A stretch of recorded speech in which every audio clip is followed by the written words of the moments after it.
பிரபல நடிகை நளினி ஷூட்டிங்கின் போது நடிகர் விஜயகாந்த் தன்னிடம் பேசுவது குறித்து நேர்காணலில் தெரிவிச்சிருக்காங்க. மனம் திறந்து பேசியிருக்காங்க.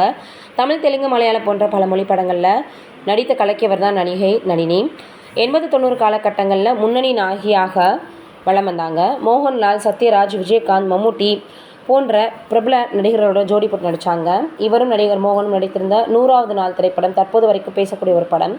நடிகர் ராமராஜனை காதல் திருமணம் பண்ணாங்க. இடையில கருத்து வேறுபாடு ஏற்பட்டு பிரிஞ்சுட்டாங்க. சின்ன பாப்பா பெரிய பாப்பான்னு சின்ன திரையில் கூட இவங்க கலக்கி வந்துட்டு இருந்தாங்க. சாமி பக்தி அதிகம் கொண்டவங்க. இந்த நிலையில் சமீபத்தில் நடிகை நளினி நடிகர் விஜயகாந்த் குறித்து பேசியிருக்கிறது வைரலாகி வருது.